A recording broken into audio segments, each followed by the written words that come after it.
to the Football 360 Show, fastest hour football talk on the planet. Happy Tuesday to everybody. I'm JP Rock. He is Matt Bierman. You can catch us on Instagram at Football 360 Show, as well as YouTube Football 360 Show. We're live on both of those. You can catch all our previous episodes as well. Make sure that you like, follow, and share. And you can catch everything Football 360 Show at football360show.com as well. How you doing today, Matt? Doing well. We got new digs again here. Yeah, I was going to say we're not a QVC set or the Show Me St. Louis today, we got a lot of compliments on our legs, though. Yeah, well, yeah. I mean, there's some sexy legs. Yeah, it's hard not to get compliment on that. Yeah, what are you going to do about perfection? Yeah, we're standing again. Yeah, we're standing again. That's where we're meant to be. Unless we have a guest, and then we'll go back to the Johnny Carson style couch. Which a lot of people are like, a lot of young people are like, who's that? Yeah. So the Conan O'Brien, is there late night TV? What would it be? Kimmel and who's the other guy? I can't tell you the last time I watched Me neither, because it's pretty much the same. You know, not good. You know what I'm saying? It's pretty much not good. See, there you are being polite. Pretty contrived. How about that? Yeah, not like back in the old days. When it was, so we do need feedback though. I've had numerous people tell me that they believe they like the other shot when we're sitting down. And I've had other people tell us they like the old way. Yeah, I think you and I are more comfortable doing it this way. Yeah, I'm gonna do what I'm gonna do. You know, I don't. You can give feedback. I'm gonna do what I'm gonna do. A little bit more, more whatever.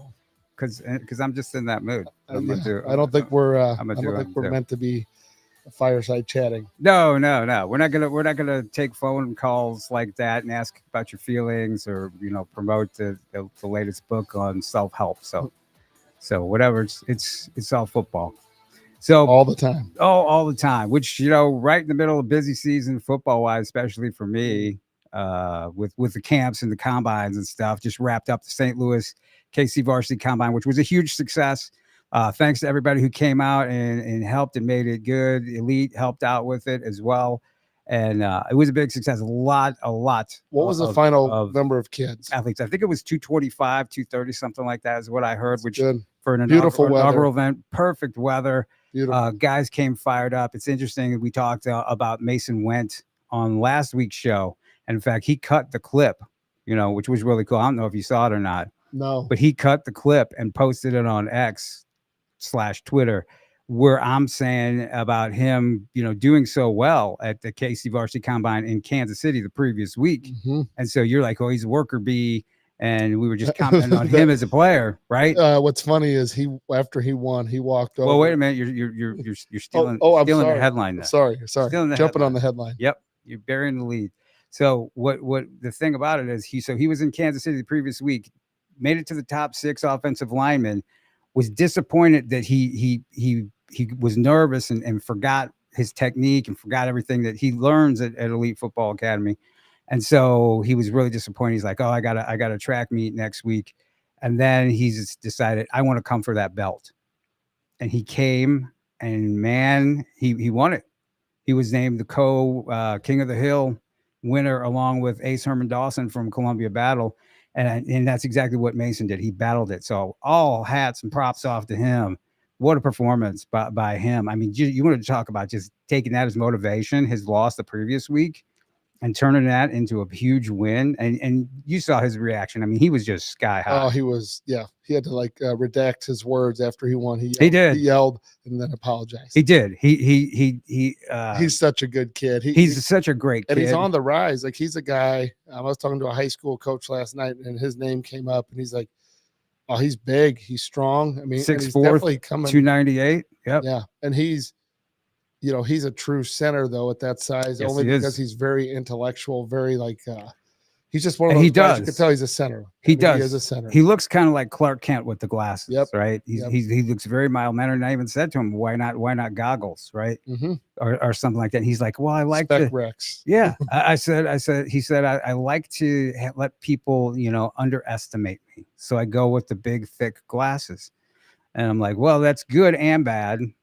They fall off every once in a while when he's training. Yeah. Yeah. But he walked after he won, everybody's kind of wrapping up, and he walked over and he had the the belt with them, and he like kind of dabbed me up. And he's like, worker bee, which he is. I mean, he really is. And I think, I think that's the hardest thing with recruiting is like seeing through the fluff, because, there's guys that show up at those events, or that'll show up at Lindenwood, or show up at any camp over the next 3-4 months that really look the part. And college coaches can get fooled by guys quite easily. Right. You've seen it.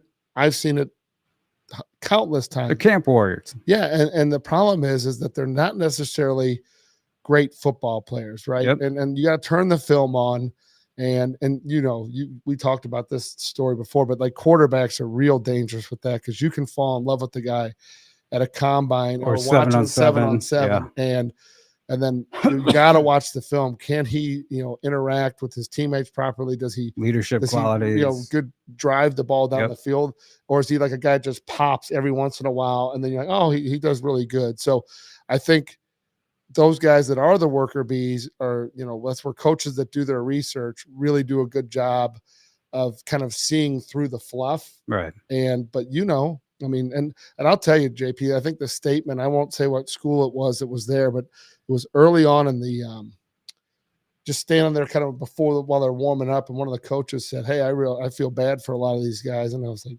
kind of caught me off guard. I was like, well, why is that? And he said, well, we're just, a lot of these guys just aren't going to get recruited because we're recruiting the transfer portal real hard now. Yeah. We've talked about that. That. And, and I said, yeah, but, and then there was another coach at his level who kind of was not standing there, but he made mention that his son is a college coach and that they're going that route as well. But his school is choosing to go and develop guys. The risk of developing guys is they leave, right? If they have success and you develop them correctly, then other people come calling because they don't want to spend time and money on developing them.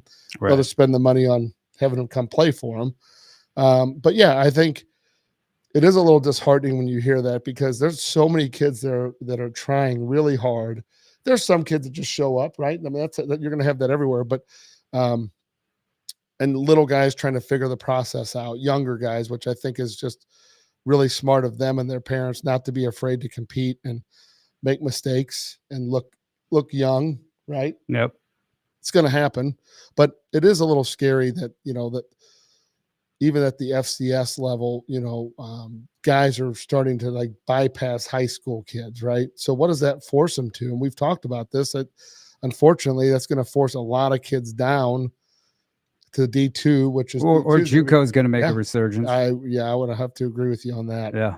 I think there's so many different ways to skin the cat, but it's not traditional. So parents have to be open-minded going through this process and talk to people like ourselves. And we've seen a lot, right? But it is evolving. So, our heads are spinning with some of the stuff we're hearing, but there's a way to kind of ascertain, like, this is a good path. This is a high probability path, right? And I think, I was talking to someone the other day about their young man, or actually last night, at a D2 school, new coach comes in, kid's going to be an upperclassman, had a great spring, and figures out this guy's bringing in all of his own people, right? And, you'll play, but it'll be special teams. You're probably not going to be in the rotation at receiver, kind of basically telling him like, hey, go somewhere else. So the tough thing is that, what do you do in that situation, JP? Do you go? Do you leave? Do you stay and fight?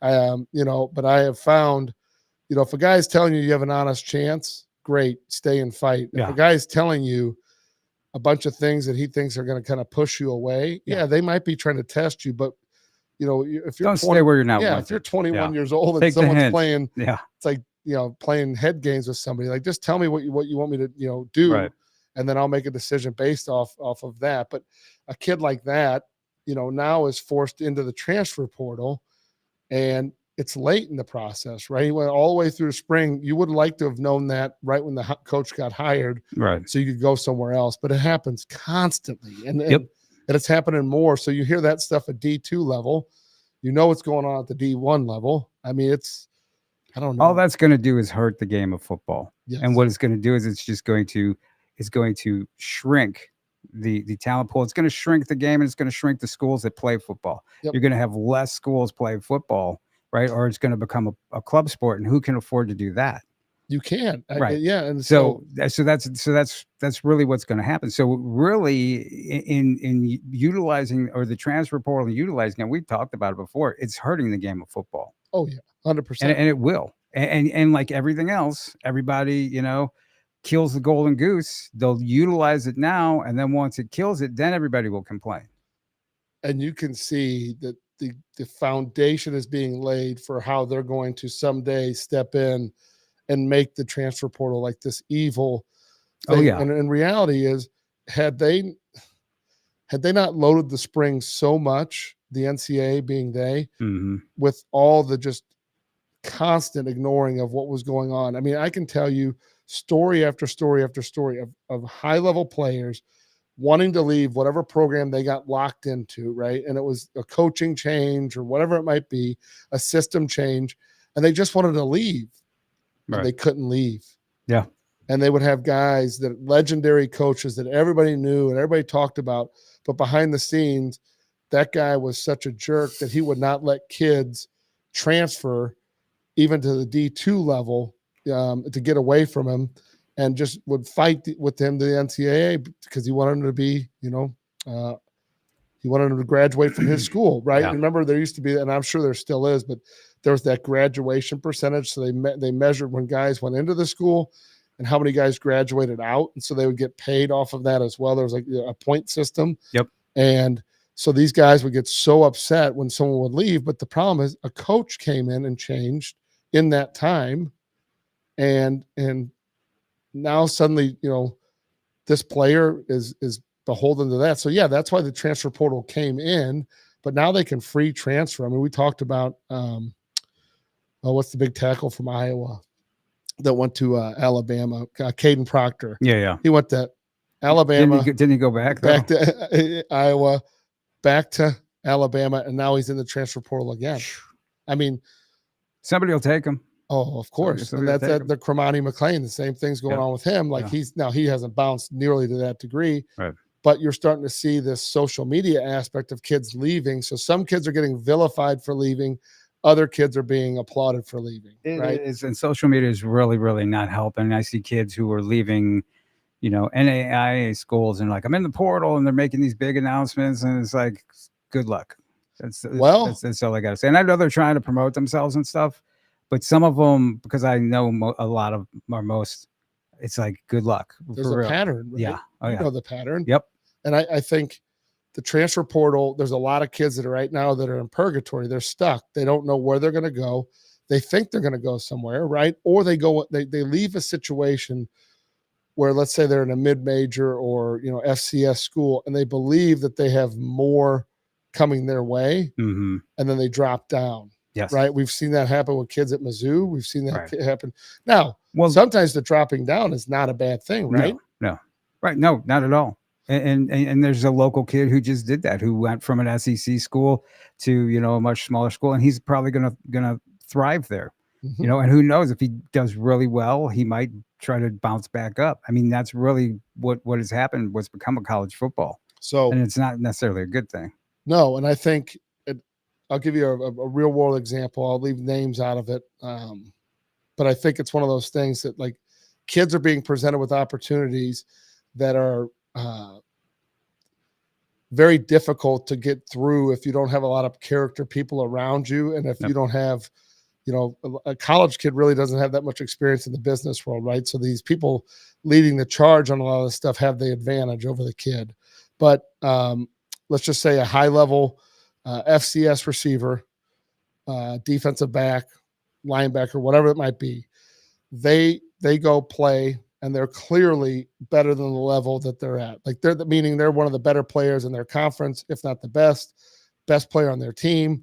And it shows because they probably could have played at a higher level, or they're just getting better in time. And that happens. Some kids mature, right?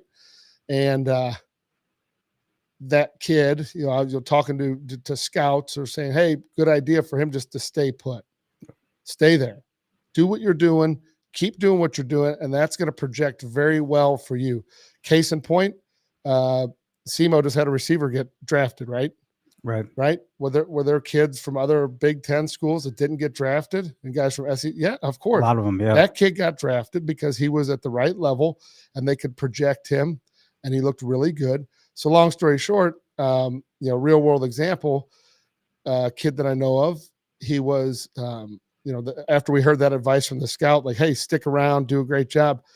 And then, being told like, hey, that's probably not even an option. He's not even looking to go anywhere. Then suddenly, out of nowhere, a Power 4 school starts DMing him, which is highly illegal, right? No. And they're doing it in vanish mode, right? So it just disappears as if there's no trace, but you and I know eventually there will be a trace, right? Someone could find it. And offering, money, house, car to come play there. Yep. So, that player is now put in a really bad situation because it's like, hey, if I stay on this path, I was told I could probably get, a good viable view of the NFL. And I know I'm going to be a starter at this school. You go to this other big school. Are you going to be a starter? You take the near term, short term gain on the money. But say you get there and something happens and you don't play, you've lost out. So, I mean, I see it both ways, but that stuff is really happening, and it's kind of it's very sad. Game showish, right? Yes. Let's make a deal. The price is right, and like you said, most of these young guys and their parents, they're not ready for this. No, they're not prepared for this, and the college coaches have all the power, all the leverage, or really all the knowledge, I guess I should say. Because you can make up whatever decision you want, but they have all the knowledge, and so things are in their favor. So, they have they're in the big chair looking down at everybody, and they have their henchmen paying. Yes, people doing their bidding, paying for them, and I think that is the biggest issue, right? Because at the end of the day, the kids don't know. They're going through this one time, and the more times this cycle repeats itself, the more advantage the colleges and the collectives gain over the situations. Correct. Yep. Without a doubt. Because right now it is the Wild West and they're figuring it out, right? I was listening to somebody and what these guys are doing with the collective deals. They write the contracts to backload on the days when you have to do activities to get paid, or right after when the right before and after the transfer portal opening and closing. So ensuring you guys they don't want you to leave. So if you want to get your money, you got to stay. You got to stay to this point. Right? Oh, yeah. It's like, And so it's pretty manipulative, right? Because it's pro sports. Yeah. Right. You've said it 1,000 times. Yeah. That's it. You can call it semi-pro, but it's really pro sports. College sports have become pro sports. And so, I mean, your smaller schools aren't going to be able to compete. That's why I say you're going to have less. It's going to shrink. So there's going to become even less opportunity for high school football players over time. So, So you're going to have all these corporate / college mergers as far as, these people backing financially this college team or that college team, which I guess will help because they already advertise. They already put their name on pretty much everything. So, I mean, it's really going to become super pro. Yep. And it's only going to, as the super conference aligns, it's going to get even more. That will definitely be. That's going to happen. Yeah. It has to, right? I mean, it's just too many people talking about it. But hey, something I wanted to address, and I think this is interesting because you and I both received a text, and I only read a good portion of it, but someone was asking a question about their son and their recruitment process. And the recruitment process appears to be easy for some, and others it's really difficult for. Right. And there's a lot of hurt feelings. Oh, it's a lot of hurt. I mean, the text I get is unbelievable. And the thing is that to always remember you can only go to one school. Yep. Right. So when you see what other people are getting, it's hard not to internalize and say, well, my kid's this or that. And quite honestly, you might be right. And honestly, maybe your coach isn't selling you the same way, or maybe there's not a kid at your school that they're trying to get as well. Or maybe it's just they have whatever predetermined, thought process around you, right? And what you look like, or your physical, your size, or whatever it might be. But your measurables. gentleman had said that a coach had said, hey, if you weighed 200 pounds, you get an offer. Well, the problem is that, when you're a high school athlete that's, a sophomore that's not physically fully developed yet, it is kind of hard to be at 200 pounds unless you're a naturally large person, right? And so my point is that there's a lot of times coaches will say things because they're interested, but they want to back off and they don't need to make a decision right now. They want to slow play you. Is that yes. what you're saying? That's so now that is what you're trying to get at. They want to slow play you. They're going to tell you things, and we've gone over this. They're going to tell you things. They're going to tell you they love you, this, that, the other thing. I want to see you up at my place. Never go with somebody. I want to see you at my place. It's very it can be creepy at times. So, JP is correct. Yeah.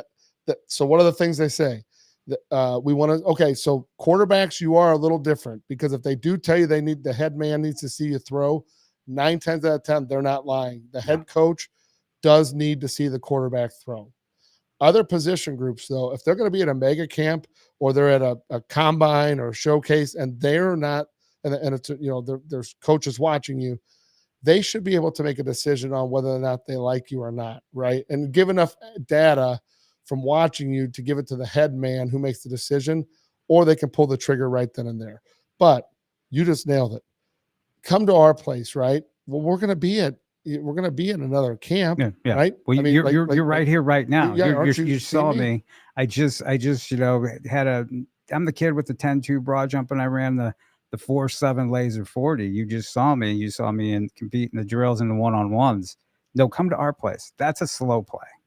That is. And then the other one, and you know what I'm about to say, is if you hear, hey, we need to see the first 3 or 4 games of your senior film. It's also a slow play. That is a huge slow play. Yes, sometimes they do need to see that, but with all due respect, they've also offered 15 other guys at your position. And they want to see how they do and if you can outdo what they already have. And so that sometimes is a key or a cue that you should be looking elsewhere, right? Keep them on the back burner too, because they got you on the back burner, and start looking at other locations and other schools and other people that are going to desire you, right? It's like there's the best looking girl in school and you're just constantly trying to get her attention, right? Trying to get her attention when there's probably 5 other people that are, girls that are better compatible fits for you.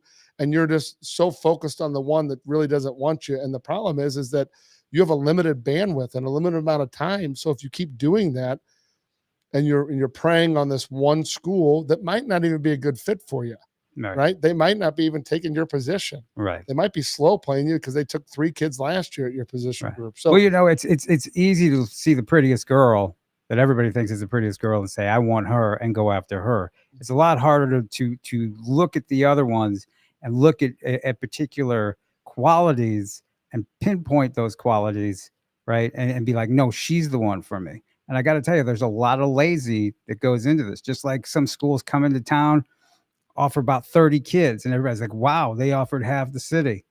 Well, you gotta look at that askance. That's a shotgun spray mentality, right? You offer carpet bombing. Yeah, that's better. they and JP. So what grade? So recently there's a couple of schools that did that. They love to do it with the freshmen and the sophomore classes, because you want to know what? Means nothing. 0 means nothing. They can do that, and a couple of years down the road, you don't pan out. You haven't developed. You're not on that upward trajectory.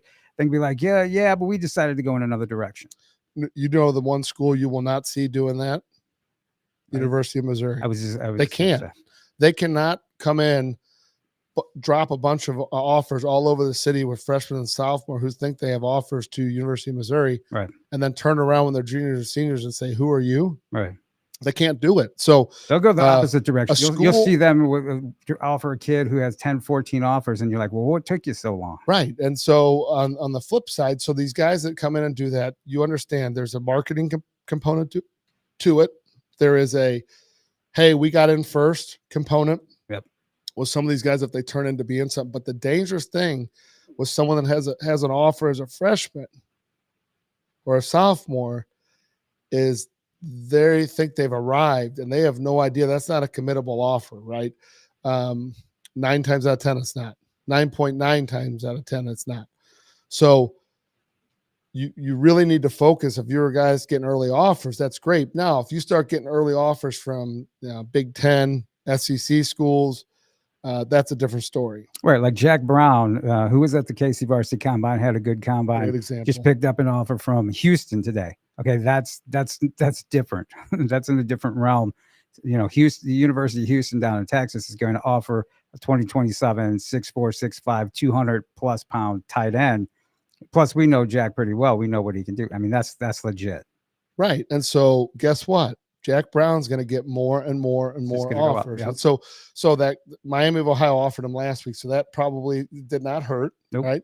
But you fast forward now, if you're one of those guys gotten a bunch of, you say you got an offer last week and then you get nothing for the next 2 years.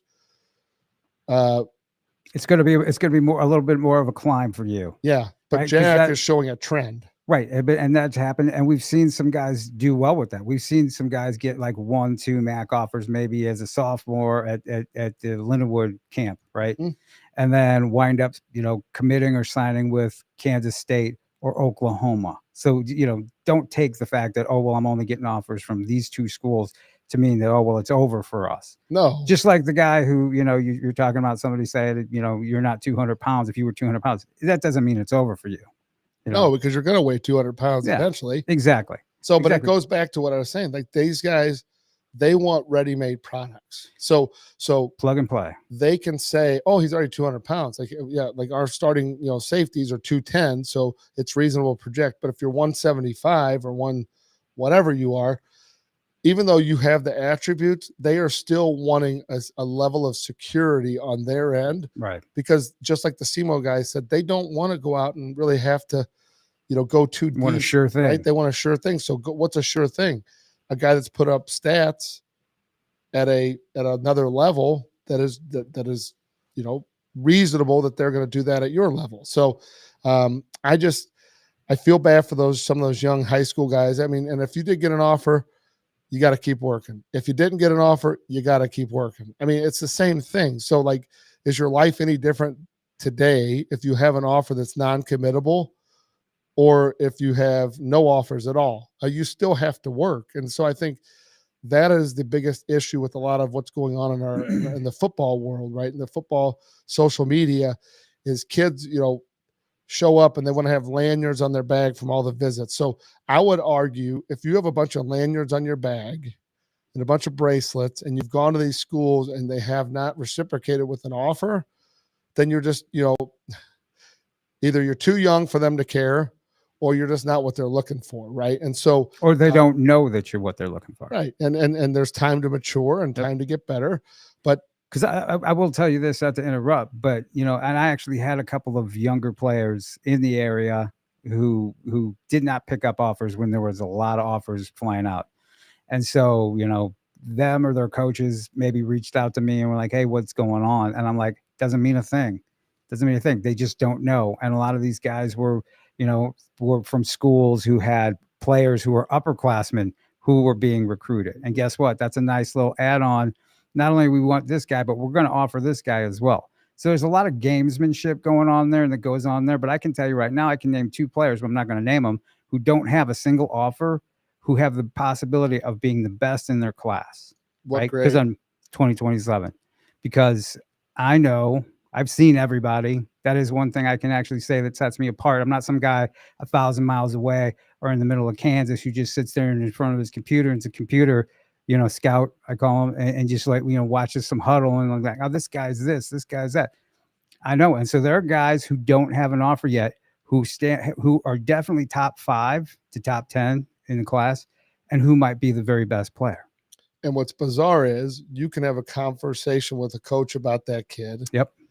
You can give them insight into them. They can buy your reports and all that. Yeah. And they might say, I don't know. And then one day another school will come in and offer, and then that will start basically the fuse will be lit. And then it's just going to be dominoes falling one after the other with guys offering. And it's like, oh yeah, this guy we've known all along. I mean, Talon Chandler's a great example. He's one, or I'll give you a better one. I actually had that conversation on a field with a college coach, right? About a young man by the name of Marcus Golden at Afton High School. And I legitimately was told, I don't know, JP. And I was like, you don't know. So is he still in the NFL? Yeah. He is pretty good too. Pretty good college career, pretty good pro career as well. So it happens. So don't take it. You can't take it personal. No, and that if it's not happening for you on your timetable. And truthfully, you need to get around people that will be truthful with you as to kind of what level you should be at. Now, that being said, that's just kind of where you should aim. My advice always is hey, take the laddered approach of going to top level and then work your way down to different camps so you can kind of get a feel for what you like as well, right? And where you fit. And so just aiming for the top and FCS Power 4 now is really difficult because there's so few spots available and the money is so it's so in play now that you might not really be a good fit there at that point in time. And so at that point in time, that's a perfect example, because just because you don't reach that now doesn't mean that opportunity isn't there for you.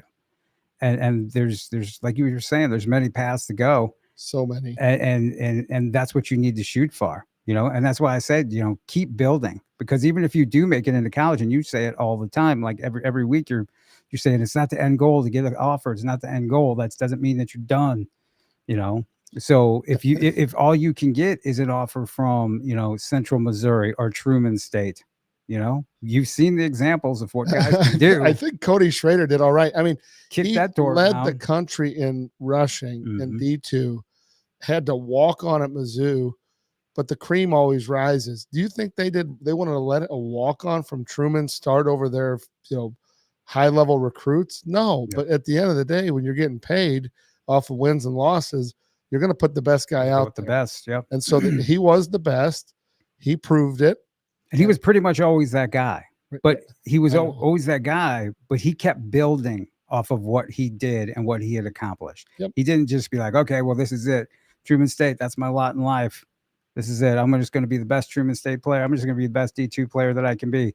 He had other aspirations. And so he kept building. And look, where is he at? Who did he just 49ers. 49ers. And guess what? I would put a bet on him sticking around.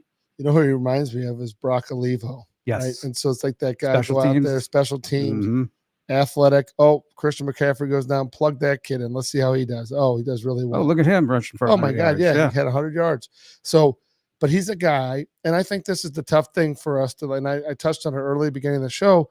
It's so hard for coaches to see what you're made of and what kind of heart you have, right? And so a lot of guys say they want to do it. A lot of guys, go through the motions as if they want to do it. But 9 times out of 10, most guys just enjoy playing the game. They don't love playing. They like being there. Yep. They enjoy all the accolades. They enjoy the process. They enjoy the clout that it brings. But at some point, if push comes to shove, I mean, like there's just all the adulation that comes from being a Division I guy when you're in high school. But when that door shuts and you walk into that dorm that first night and you're getting ready to get up that next morning for practice, it's a different world. You've walked into a new realm. And at the end of the day, that realm is very unkind to those that do not truly love it. And those guys that are not going to put up and shut up every single day, because if not, they'll find somebody different. They don't care. They will find someone different. And what I love is the guys we've had on the show who just talk about that, who whether it's Nice or whether it's, even like Justin Gage going back and describing it, how you're there and guess what? Everybody's as talented as you. Everybody's as faster than you. And so you're in that pit, right? And it's, survival of the fittest. What do you want to do? Who do you want to be? And that's the beauty of college sports, right? Because you can be who you want to be, but you can't just say who you want to be. You Correct. have to be who you want to be. You have to work for who you want to be. Because on social media, you can say who you want to be. Yeah, right. Well, hey, JP, this is, and I know you know this. I say this all the time. When we're timing kids, say at the Lindenwood or combine, any combine, right? I always say, hey, the laser does not know what you say you run. It doesn't know what your Twitter bio says. It only knows what you just ran on that last rep. And so the way those things work, and every combine I've ever been at, people complain about the lasers. Something's not right with those lasers. They weren't. Listen, if you knew how they set up, if you knew how they set up, they're foolproof. Short of maybe a bug flying in front of it or something along that line. It's the only thing I can see. It's a laser, right? It's got 2 points. It's got a reflector and it's got a laser. When you break that, it stops the circuit. And so the time kicks off. It starts with your hand on it. You pick it up. It starts going, and then you run through the gates, and each gate you run through, it triggers. It's very unforgiving. And it's very unforgiving. Yes. So the not sad like a thing, thumb. the sad, yeah, right. And it doesn't know what whoever your buddy was, right. And like, I think we talked about this, but like, if you're going to time yourself, on hand or whatever you're going to do, at least do it on turf. Don't do it on the track. If you're going to run on the track, go run track. Right. If you want to get a authentic time, go to a combine, go somewhere where they're going to time you. And listen, you're at the Lindenwood one, there's 2,000 kids getting tested.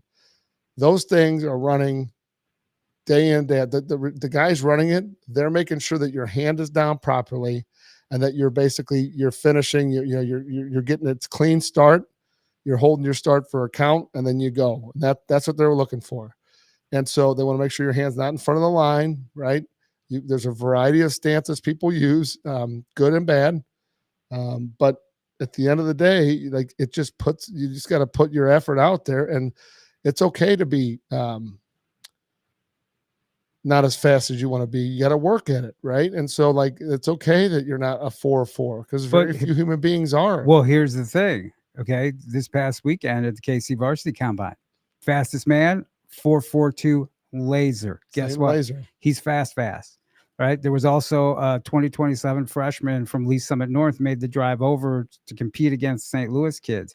4.47 laser. Yep. Those guys are fast. Guess what they also do? They also run track, right? They're also amongst the top guys in the state in the 100 meters, but they're football players. Yeah. What was the young man? Jalen Ballard is the Ballard. 4.42. Logan Mayfield is the 4.47. There were guys 4.5 flat. Cameron Fowler from Summit was 4.5 flat. Yep. Sky Owens from Timberland 4.59 laser. So it can be done, but there's nothing wrong with the 4.7 laser. That's really, really good. Really good for a high school player. Jalen Ballard, fun fact, he was over there. Zach Abron was running the running back drills. Oh wow! And one Howell legend. Yeah, Howell legend to a future Howell. And they look real similar body build. Yep. So and Jalen's actually worked with Zach a few times at our facility, but never, I don't know, put 2 and 2 together that one was a Howell guy that played at Mizzou. And did they at the combine? I made sure that they knew. Nice. But it is interesting because you see Zach, and he's a brick of a man. I mean, really is. I would not want to tackle him. No. He's just a and he was a hard runner. But you look at Jalen, he looks real similar. I mean, that body, it's kind of very muscled and defined, and compact, but super fast, a little faster than Zach back in the day. Yeah. So that's the other thing too, is like, make sure your scores are correlating. Your vertical leap and your pro agility and your broad jump and your 40 should all be within the same range, right? And sometimes if it's not, then you know that you need to work on your technique. Right. So this time of year, we always do our combine prep classes that we run basically in the 3 weeks leading up to Lindenwood. Had a few guys who did very well tell me they've been coming to those. Yeah. And so those classes, it's like taking ACT prep, right? Because, a lot of kids don't know how to do the testing. They just don't know. Like, and a great tip is if you're running a 40-yard dash, don't think of the 40-yard as the ending. Just think of it as like a speed trap. You're speeding right through it and just keep on running, because so many kids, I mean, you sit and you watch. I know you've seen this 1,000 times. They get about 38 yards and it's like, oh, I almost made it. And then they take those, they slow up. Right. So I see them pull up or do the track thing where they put their arms back and just try it. It's like, that laser's not working. Yeah, that's not a ribbon. And it's not the Kentucky Derby with the nose of the horse, right? Just edging out the other horse. I mean, they photo finish those things because that's how that sport is. But this is when we're timing 40s, that laser's broken at the legs. So it's down on your lower legs, and that's what triggers it. So look at next time you're watching and you see the gates, look how tall the gates are. That's the body part it's measuring. It's nothing to do with your upper body. So it's your legs getting through the line is what it's timing. Right. And so knowing those little tips and tricks though can save you quite a bit of time. Another thing that was really good to see was a lot of guys who came to the elite combine in March came and were there this past Saturday at the KC varsity. Yep. And guess what? Their numbers were similar, if not identical.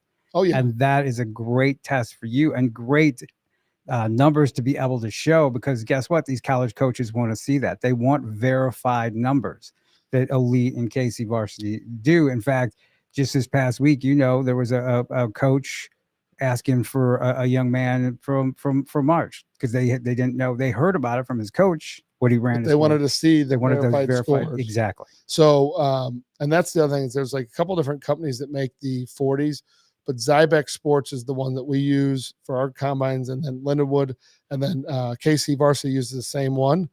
And that guy is Mike the guy owns Zybex is Mike Weinstein, and he's a good guy. Yeah, he runs the NFL combine, so you'll see him sitting there. So it's the same system. They do the hand start, laser finish for the TV, and then he has a laser setup that they also have the official time behind the scenes. Are you saying that some of what you see on the TV might not be the official time? I'd say it might be made for TV.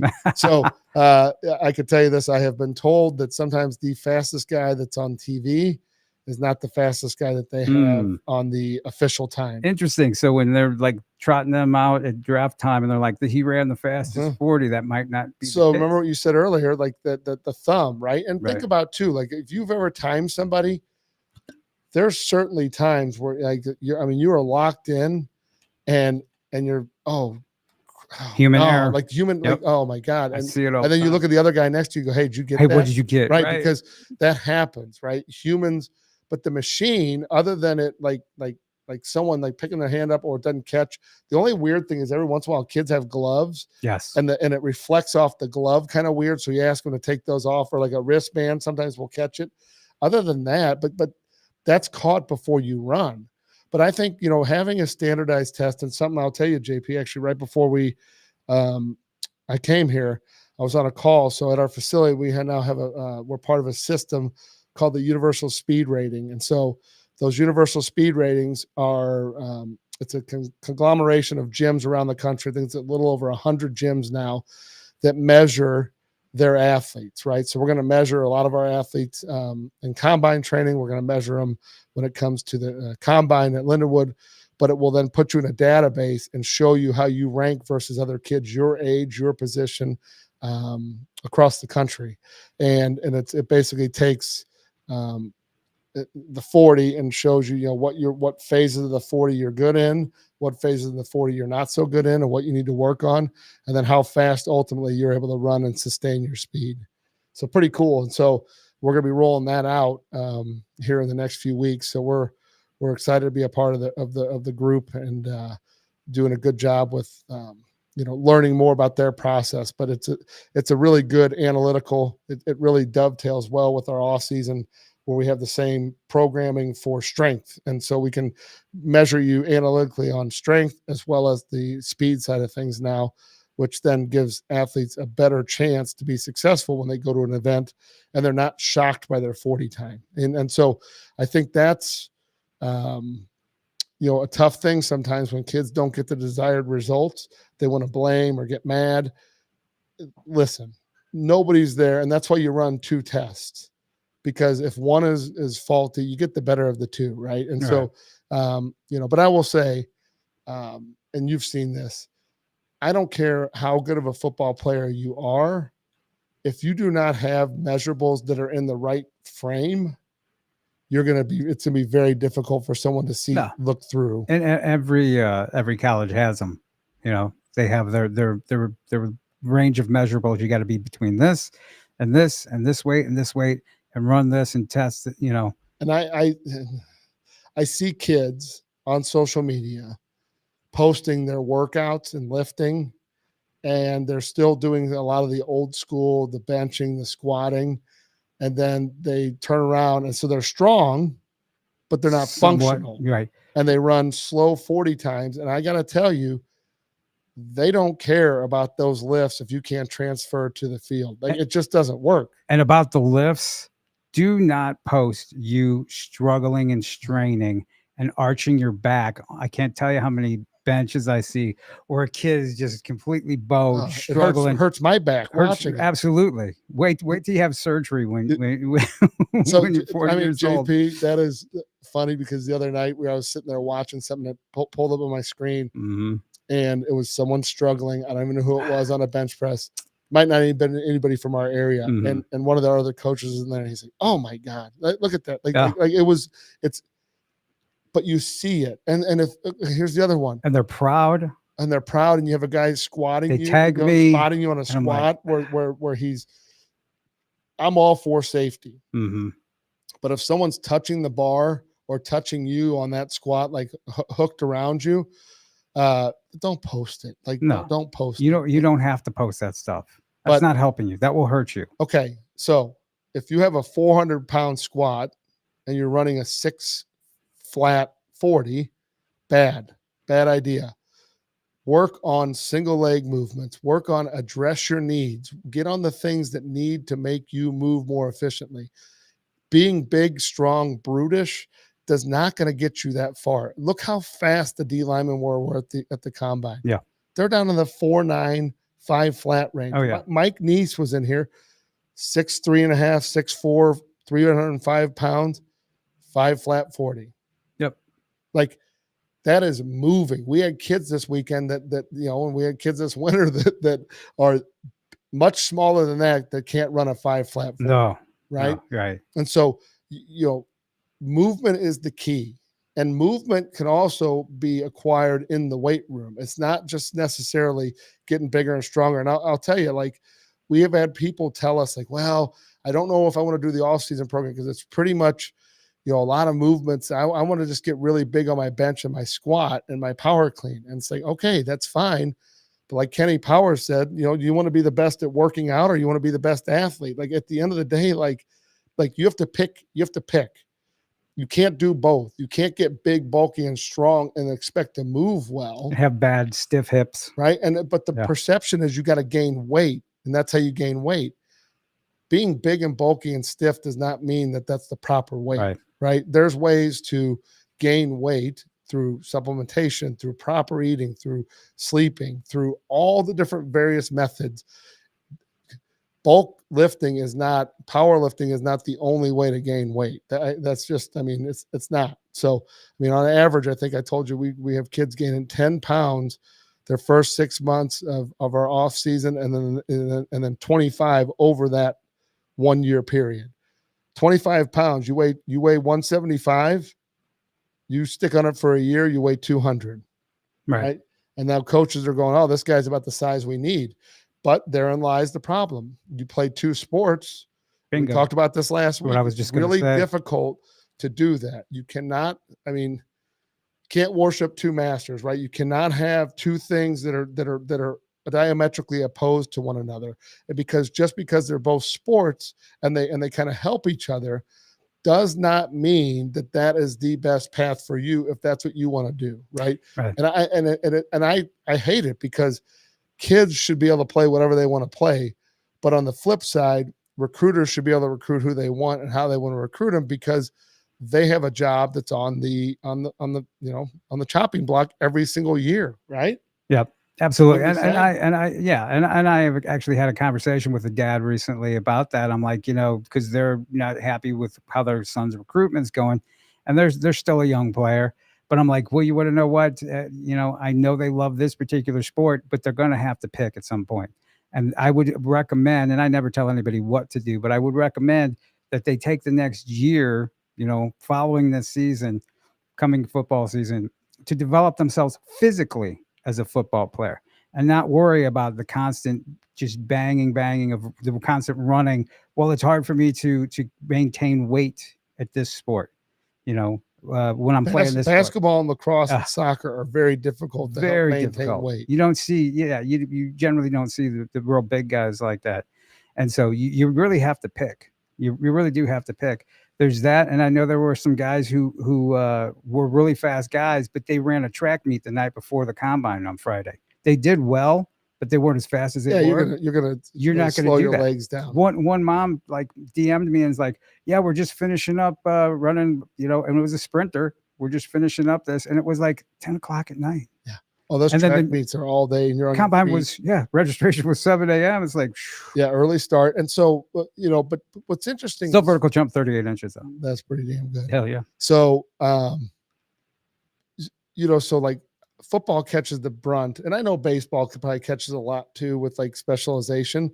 But football is a game where you can play other sports, but you have to be really smart about what sports you're playing and why you're doing them, because playing something at a high level requires respect for all of that game, right? And so if you're doing it half speed, then why are you doing it, right? And if you're doing it full speed, is it counterproductive what you're doing? But you look at hockey, like hockey players do not play a lot of other sports, and it's kind of known, like this is just what you do. Maybe they play a little lacrosse because it's their true off season.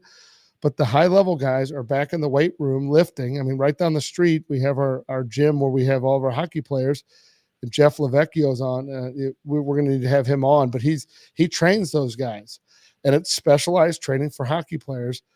But their cycle is really different. But they play a lot. But they don't have a gigantic off-season. But they got to get better in that off-season. And a lot of those kids just don't play other sports. They might play a little lacrosse, but they're not playing football. Right. You can't. So I think the tough thing is, JP, is like the kids and families are caught, and they're caught in a tough situation because what is the right answer? Because, but I think you have to trust, like, what do you really want to do? If you want to be just a really good athlete, play both sports, 3 sports. Right. It doesn't really you want matter. to have fun. You're not worried about being a it. high level D1, football player, then just play whatever you want. But you and I, the reason we probably come off with the tone that we come with is because every day we talk to somebody, we're not talking to the casual person about being a better football player. Right. That being a better football player is intertwined with how do I go to college and play? And I want to be at the highest level possible, and I want to get paid, commensurate amount of money, like scholarship wise,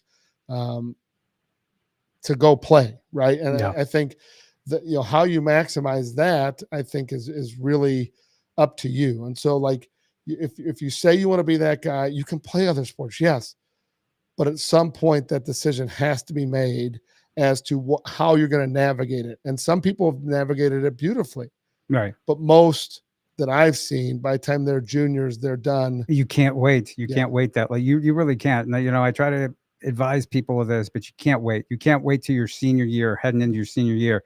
And I see kids on social media. I'm going to turn it on this year. It doesn't work like that. Turn what on? Well, the magic that makes you an instant P5 D1 football player. And a guy, case in point, what you're talking about, Ryan Joseph, who's at the University of Missouri right now.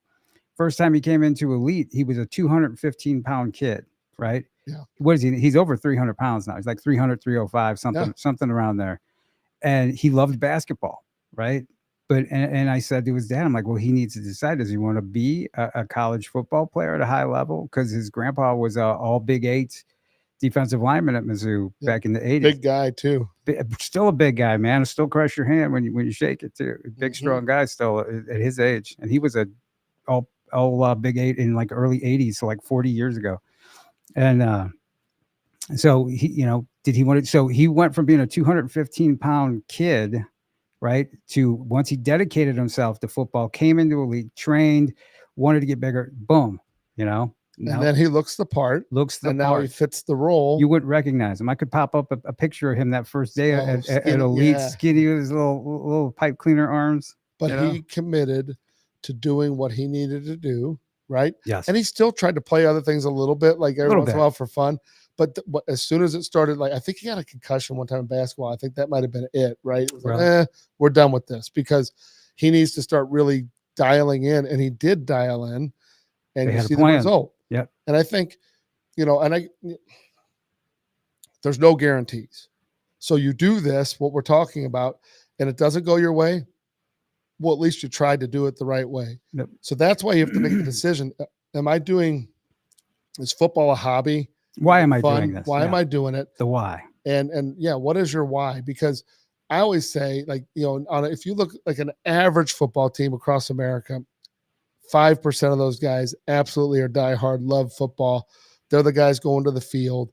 They're the guy trying to get everybody to kind of coordinate and do stuff. And they're really frustrated that no one else wants to do it at their level. Well, they can't understand why somebody doesn't care that much about it, right? And it's hard for them, but those are the 5%, 6% that get to go on to college, right? Those guys that love it, they might not be the best player, but they absolutely love it and they're bought in. And those guys that are bought in go far in the game, right? Yes. And then a lot of those guys matriculate into coaching. And so, it's no different than anything in life. Like there's guys that that enjoy coaching football, and then they look and I talk to them about what my schedule is, and they're like, "Oh, you're crazy," right?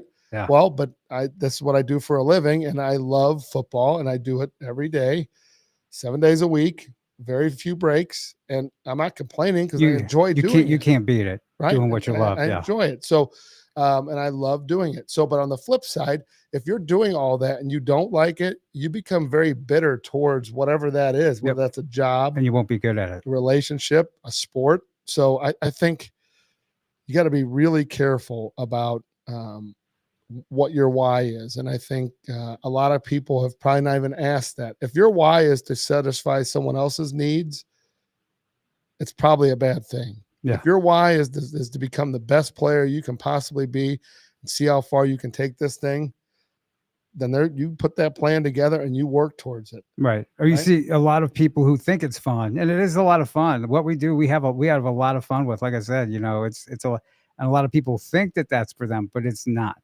And then they find out, like you said, what all's involved. I want to do it on my terms. No, yes. The problem is JP, how many events do you show up to when you could do something else, right? And you go, but I need to do this. I want to do this to do my job the best I can, right? It's like, hey, I want to do a lot of things, but it gets overridden by the fact that there's things that I need to do for my job and what I do for our program. I miss out on some stuff, missed even this past Saturday. You too, there's a lot of family stuff. Yeah. You're scrambling, trying to do this. In fact, when I left the KC Varsity Combine on Saturday, guess where I went? Another combine. Right. I went. Where I went? Flag football. There you go. Boom. So it's like, that's it. And you know what I did when I got there to flag football, JP? Yeah. You're not going to believe this. Collapse. I trained a kid on the side of the field, an up and coming young quarterback that I didn't get to see that morning. I met him over at the field, trained him, and then got back to work. Does not surprise me. But that's part of the process, right? Which you had other football commitments, and you put those aside so that you could be at the KC Varsity. Right. And here's the thing. You do that because you want to see kids get a great opportunity. And again, is everybody going to love the opportunity? No, because when you start to face adversity in football or anything else, it becomes, you question yourself. And then the first thing is, it shouldn't be blaming anyone else that your time wasn't fast enough. It should be looking at yourself internally and saying, all right, damn, what should I do? What do I need to do? Okay. And sometimes you have to admit you just had a bad run. I mean, that's it. You're not quarterbacks. You're going to throw some bad balls, right? I mean, that's going to happen. Speaking of things happen, move on. Speaking of, I hate complainers.